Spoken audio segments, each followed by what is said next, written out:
আসসালামু আলাইকুম। সবাই কেমন আছেন? আশা করি সবাই ভালো আছেন। আজ আপনাদের জন্য নিয়ে এসেছি গল্পের অন্তিম পর্ব। আশা করি গল্পটা আপনাদের ভালো লাগবে। তাহলে চলুন শুরু করা যাক।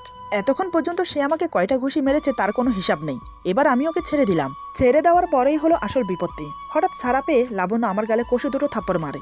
লাবণ্য কান্না করতে করতে বলে, আমি বলেছি না আপনি কোনোদিনও নিজেকে পাল্টাতে পারবেন না। দেখলেন তো আমার কথা মিলে গেল। আপনি আপনার আসল রূপ দেখিয়েই দিলেন।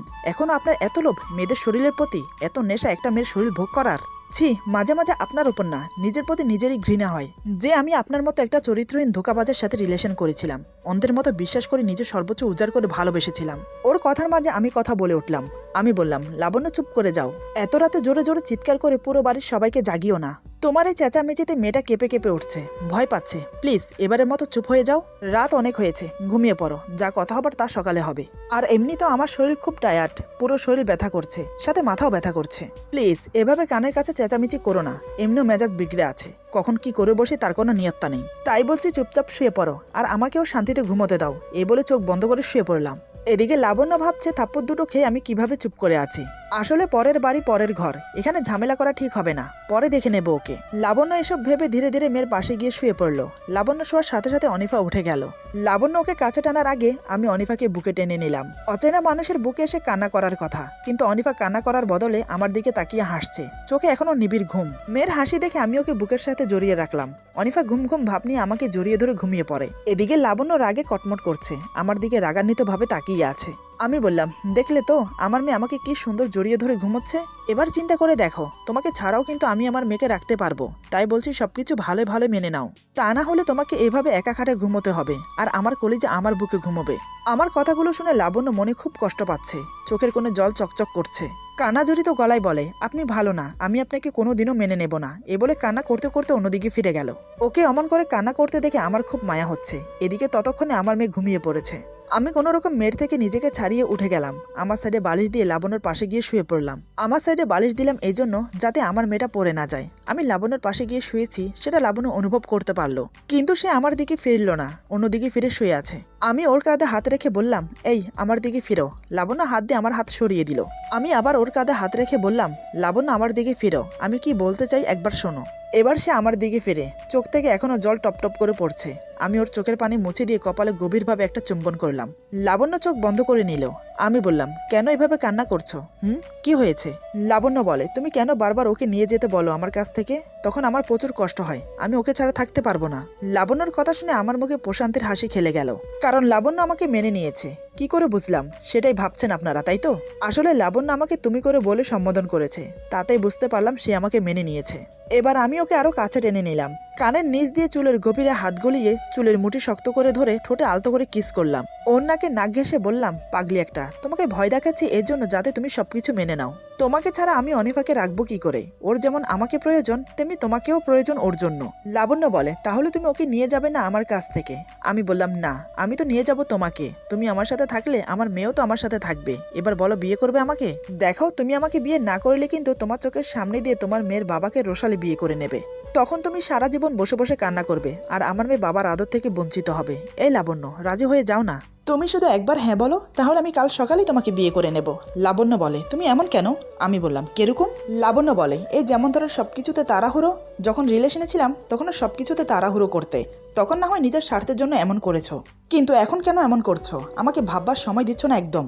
আমি বললাম, এখন তাড়াহুড়ো করার কারণ হলো রোশালি। সে খুব ক্ষিপ্ত হয়ে আছে আমার উপর, কারণ আমি তাকে বিয়ে করব না। কেন করব না সেটা কারণও সে জানে। সে কিছু করার আগে আমি তোমাকে বিয়ে করতে চাই। আমি কোনো ঝামেলা চাই না লাবণ্য, তোমাকে বিয়ে করে নতুন জীবন শুরু করতে চাই। লাবণ্য বলে, যদি আমি তোমাকে বিয়ে করতে রাজি না হই তখন? আমি ওকে আরো শক্ত করে নিজের বুকের সাথে চেপে ধরে কানের কাছে ফিসফিস করে বললাম, তুলে নিয়ে গিয়ে জোর করে বিয়ে করতাম, আর তা না হলে মেয়েকে নিয়ে চলে যেতাম। তখন তুমি আপনা আপনি আমার কাছে আসতে, তখন আমি তোমাকে বিয়ে করে নিতাম। এখন বলো, বিয়ে করবে আমাকে? লাবণ্য বলে, আমাকে একটু সময় দাও, আমি ভেবে বলছি। আমি বললাম, আমি জানি তুমি আমাকে ভালোবাসো, আমার জন্য এখনো নীরবে কান্না করো, তাহলে সবকিছু মেনে নিতে সমস্যা কোথায়? ঠিক আছে, এখন ঘুমাও, কাল সকালে না হয় তোমার ডিসিশন জানিও। এই বলে আমি ওকে জড়িয়ে ধরে ঘুমানোর চেষ্টা করলাম। লাবণ্য নিজেকে ছাড়ানোর চেষ্টা করে। আমি বললাম, এভাবে থাকো না। লাবণ্য বলে, না, মেয়েটি ওই পাশে একা ঘুমিয়ে আছে, নড়ে চড়ে যদি পড়ে যায়। আমি বললাম, আমি বালিশ দিয়ে দিয়েছি, আর এমনিতেও ও আমার মেয়ে, এত সহজে পড়বে না। তোমাকে অনেক দিন পর বুকে নিয়েছি, এখন একটু শান্তি করে ঘুমোতে দাও না। লাবণ্য বলে, এমন করে বলছো যেন এতদিন আমার জন্য ওয়েট করেছিলে। এতদিনে তো কতগুলো মেয়ে তোমার রাতের সঙ্গী হয়েছে, তাদেরকে তো বুকে নিয়ে দিব্যে ঘুমিয়েছিলে। তখন তো আমার কথা একটুও ভাবনি, এখন কেন আমার বুকে শান্তি খুঁজছো? আমি বললাম, তুমি যা বলছো সবই ঠিক, কিন্তু তারপরও তুমি সবার ঊর্ধ্বে। তুমি যে আমার রাজকুমারীর মা, রাজকুমারীর মাকে কি বলে জানো? রানী। তাহলে তুমি এটা ভাবো, আমি কি করে আমার রাজকুমারীর মা রানীকে কষ্ট দেই? আমার অবহেলায় অনেক তো কষ্ট পেলে, এবার তো আর এসব হতে দিতে পারি না। অনেক তো হলো, এবার সবকিছু স্বাভাবিক হওয়া উচিত। লাবণ্য বলে, কিন্তু তোমার মা বাবা, তারা কি মেনে নেবে আমাকে? আমি বললাম, আমার মা বাবা কখনোই আমার অবাধ্য হয়নি, এখন তো আরও হবে না। কেন জানো? কারণ এখন আমার রাজকুমারী আছে যে, ওকে দেখার পর আমার যেমন মাথা ঘুরে গিয়েছিল, নিজেকে পরিবর্তন করতে বাধ্য হয়েছি, তেমন আমার মা বাবা আমার মেয়েকে দেখে মেনে নিতে বাধ্য হবে, এমনকি তোমাকে মাথায় করে রাখবে। বাকি রাতটুকু আমরা এভাবে কথা বলে কাটিয়ে দিলাম। লাবণ্যকে বোঝাতে বোঝাতে ভোরের আলো ফুটলো। এদিকে আমার বুকে মাথা রেখে শুয়ে আছে, অন্যদিকে সংকোচ করছে আমাকে মেনে নিতে। কি আজব মেরে বাবা! রাত থেকে সকাল হয়ে গেল বোঝাতে বোঝাতে, তারপরে সে সম্মতি জানাচ্ছে না বিয়ে করবে বলে। লাস্ট পর্যন্ত হারুনের মা বাবাকে বলতে বাধ্য হয়েছি। তারা শুনে প্রথমে একটু মন কষাকষি করলো আমাকে নিয়ে। তাদেরকে শুধু আমার আর লাবণ্যর সম্পর্কের কথা বলেছি, অন্য কোনো বিষয় কিছু বলিনি, তাহলে তো আরও কেলেঙ্কারি বাড়ত। শেষমেশ তারাও বোঝালো লাবণ্যকে, সাথে আমি, হারুন, হিনা, আমরাও ওকে বোঝালাম, অনেক কষ্টে রাজি করালাম। সেও মেয়ের দিকে তাকিয়ে রাজি হতে বাধ্য হলো। বিকেলের দিকে কাজে ডেকে আমাদের বিয়ে পড়ানো হলো। তবে আমার মা বাবা উপস্থিত ছিল না। হারুনের মা বাবা দায়িত্ব নিয়ে আমাদের বিয়ে দিলেন। সন্ধ্যার সময় বিদায় নিয়ে আমাদের বাড়ির উদ্দেশ্যে রওনা দিলাম, সাথে আমার স্ত্রী লাবণ্য আর আমার কলিজার টুকরা অনিফা। বিয়ে যখন করেছি, স্ত্রী বলতে সমস্যা কোথায় বলুন? আমার মুখে এখন দুনিয়া জয় করার মতো হাসি। আমাকে খুশি দেখে লাবণ্য বলে, কি ব্যাপার, আজ মনে হচ্ছে তোমাকে অনেক খুশি খুশি লাগছে। আমি একগাল হেসে বললাম, খুশি কেনই বা হব না বলো? আমার জীবনের সবচেয়ে সুখের মুহূর্ত তো এখন। নিজের স্ত্রী মেয়েকে নিয়ে নিজের বাড়িতে ফিরছি, তার আনন্দ তোমাকে কি করে বোঝাবো লাবণ্য? এভাবে নানান কথা বলতে বলতে বাড়িতে ফিরলাম। লাবণ্য আমাদের বাড়িতে এই প্রথম এসেছে। যখন ওর সাথে রিলেশনে ছিলাম, তখন অন্য একটা বাড়িতে ওকে নিয়ে এসেছিলাম। ওকে ছাড়ার 2 মাস পর এই বাড়িটা কেনা হয়েছে। লাবণ্য বাড়ির দিকে চোখ বড় বড় করে তাকিয়ে আছে। এত বড় বাড়ি সে আগে কখনো দেখেনি।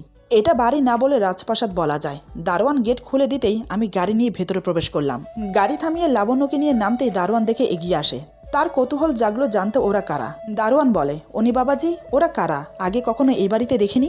আমি একগাল হেসে অনিফাকে দারোয়ান আঙ্কেলের কোলে দিয়ে বললাম, আঙ্কেল, আমার মেয়ে, আর এ হচ্ছে তোমাদের বোমা। অনিফাকে কোলে নিয়ে দারোয়ান আঙ্কেল অবাক হয়ে যায় আমার কথা শুনে।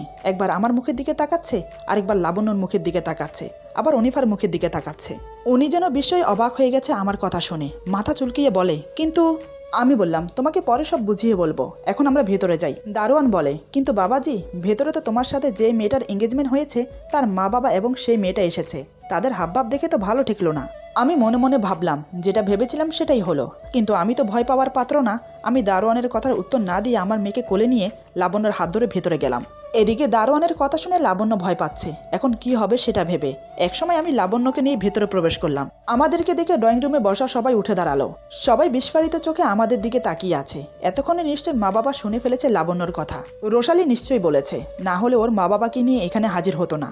তার চেয়ে বড় কথা, আমার সাথে লাবণ্যকে আর অনিফাকে দেখে রোশালীর চোখ ছানা বড়া হয়ে গেছে। তার মনে নানান প্রশ্ন উকিঝুঁকি মারছে। কারোর মুখে কোনো কথা নেই, সবার চোখ অনিফার দিকে, কারণ অনিফার চেহারার সাথে আমার চেহারা হুবহুব মিল। অনিফা তখন আমার কোলে, তাই সবার চোখ আমাদের দুজনের দিকে ঘোরাফেরা করছে। মা ধীরে ধীরে 1 পা 2 পা করে আমার দিকে এগিয়ে আসছে। আমার সামনে দাঁড়িয়ে চোখ বড় বড় করে অনিফাকে দেখতে লাগলো। মা অনিফার মুখে হাত বুলিয়ে ওর চোখ, নাক, ঠোঁট, কান খুঁটিয়ে খুঁটিয়ে দেখতে লাগলো। মা অস্ফুট স্বরে বলে ওঠে, এ তো দেখছি পুরো আমার অনি। কে বাবা ও? প্রশ্নটা আমাকে উদ্দেশ্য করে বলে। আমি বললাম, মা, ও আমার মেয়ে, তোমাদের একমাত্র নাতি। কথাটা শুনে মার চোখ মুখ উজ্জ্বল হয়ে উঠল। কিন্তু বাবা মুখে রাগ ফুটিয়ে বলে, এসব কি হচ্ছে অনি? এরা কারা, আর এই বাড়িতেই বা কি করছে? আমি বললাম, বাবা, ও আমার স্ত্রী লাবণ্য, আজ আমি ওকে বিয়ে করেছি, আর এ হচ্ছে আমার একমাত্র মেয়ে অনিফা। বাবা বলে, কি আবল তাবল বলছো তুমি? তোমার মাথা ঠিক আছে? তোমার এঙ্গেজমেন্ট হয়েছে রোশালির সাথে, আগামী মাসে তোমার বিয়ে, আর তুমি কিনা এখন এসে বলছো এই মেয়েকে বিয়ে করেছো? আর আমাদের মান সম্মানের কথা একটু ভাবলে না? আমার বন্ধুর সামনে আমার উঁচু মাথা হেট করে দিলে, এটা আমি তোমার থেকে আশা করিনি। আমি চুপচাপ শুনে যাচ্ছি। মা বলে, যা হবার হয়ে গেছে, এখন আর কি বা করার আছে? বাবা বলে, তুমি চুপ করো, তোমার জন্যই ছেলেটা এতটা বিগড়ে গেছে। এভাবে বাবা আরো কিছুক্ষণ বকাঝকা করলো আমাকে। তারপর বন্ধুর কাছে হাত জোর করে ক্ষমা চাইলো। একসময় বাবার বন্ধু নিজের মেয়ে আর স্ত্রীকে নিয়ে চলে গেল। যাওয়ার সময় রোশালি আমার দিকে তাকিয়ে কান্না করতে করতে চলে গেল। সবাই চলে যাওয়ার পর বাবা ধপ করে সোফায় বসে বলে, উফ বাবা, হাঁপ ছেড়ে বাঁচলাম। মা, আমি, লাবণ্য তিনজনই অবাক হয়ে তাকিয়ে আছি বাবার দিকে। অনিফা তখনও মায়ের কোলে। বাবা মায়ের দিকে তাকিয়ে বলে, আরে তোমরা অমন করে তাকিয়ে কি দেখছো? জলদি আমার দিদিভাইকে দাও। আর যে পারছি না ধৈর্য ধরতে ওকে কোলে নিতে। হঠাৎ বাবার এমন পরিবর্তন দেখে আমরা তিনজন হাঁ করে তাকিয়ে থাকি। বাবা বলে, আরে কি হলো, তোমরা এভাবে তাকিয়ে আছো কেন?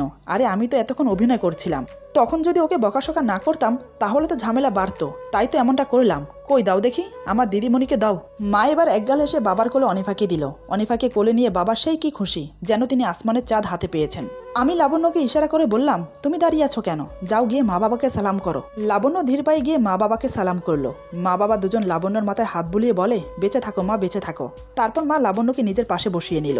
মা বাবা যে এত সহজে মেনে নেবে সেটা ভাবতেই আমার অবাক লাগছে। আমি কিছু বলতে যাব তার আগেই মা বলে, তোকে কিছু বলতে হবে না। রোশালি আমাদেরকে সব বলেছে। যা করেছিস বাবা, খুব অন্যায় করেছিস। এমনটা করা তোর উচিত হয়নি। আমি মাথা নিচু করে আছি, চুপচাপ মায়ের কথা শুনে যাচ্ছি। লাবণ্য মায়ের পাশে বসে আছে চুপচাপ। একসময় মা বলে, অনেক হয়েছে, এবার যা, বৌমাকে রুমে নিয়ে যা। অনিফা আমাদের কাছে থাকুক। মনে মনে একটু খুশি হলাম লাবণ্যকে একান্তভাবে পাওয়ার আশায়। আমি লাবণ্যকে নিয়ে নিজের রুমে গেলাম। লাবণ্য আমার রুমে প্রবেশ করে ঘুরে ঘুরে দেখতে লাগলো। ঘরটা খুবই পরিপাটি করে সাজানো, তার সাথে অনেক বড় রুম, দামি দামি আসবাবপত্র দিয়ে সাজানো। এদিকে আমি ধীরে ধীরে ঘরের দরজা বন্ধ করে হঠাৎ পেছন থেকে লাবণ্যকে জড়িয়ে ধরলাম। আমি বললাম, কি ম্যাডাম, পছন্দ হয়েছে শ্বশুরবাড়ি আর আমার রুম?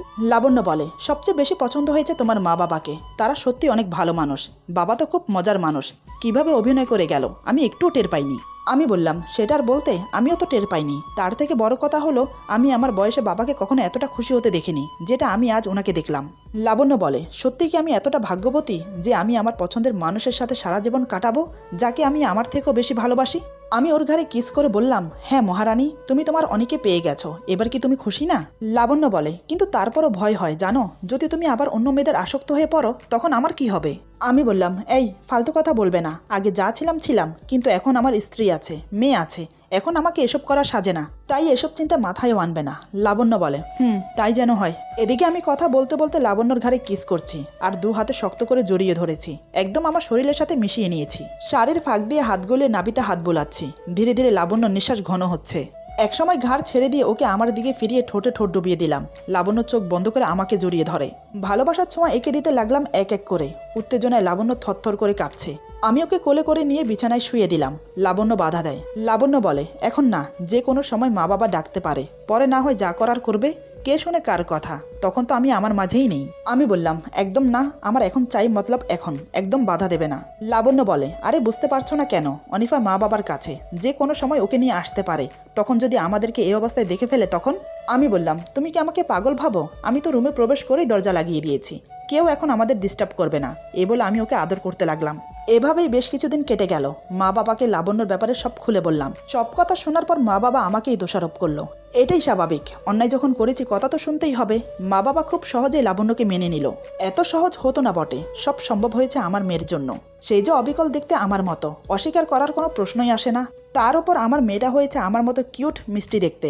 এর বেশ কিছুদিন কাটানোর পর আমাদের বিয়েটা আবার ধুমধামের সাথে হলো। সবকিছু ঠিক আগের মতো হয়ে গেল। লাবণ্যর মা বাবাও লাবণ্যকে নিতে এসেছিল, কিন্তু লাবণ্য যেতে চায়নি। তারপর আমরা সবাই মিলে বোঝালাম। এক পর্যায়ে মেনে নিতে বাধ্য হলো। এখন আমরা সুখে শান্তিতে বসবাস করছি। এভাবেই পূর্ণতা পেল আমার ভালোবাসা। এই গল্প এখানেই সমাপ্ত হলো। এসব রোমান্টিক গল্প লিখতে গেলে আমার বাস্তব জীবনের অনেক অভিজ্ঞতা মনে পড়ে। তবে আমার সাথে হয়নি, অনেকের সাথে হয়েছে, নিজের চোখে দেখেছি। আচ্ছা, ভালোবাসা বলতে কি বোঝেন আপনারা? আমি তো ভালোবাসা বলতে বিজনেস বুঝি। ভালোবাসা তো ভালোবাসা না, ভালোবাসা নিয়ে বিজনেস হচ্ছে আজকাল, যেটা আমার ধারণা সেটাই বলবো আজ আপনাদেরকে। আমার কথাগুলো কতটা সঠিক কমেন্টে জানাবেন প্লিজ।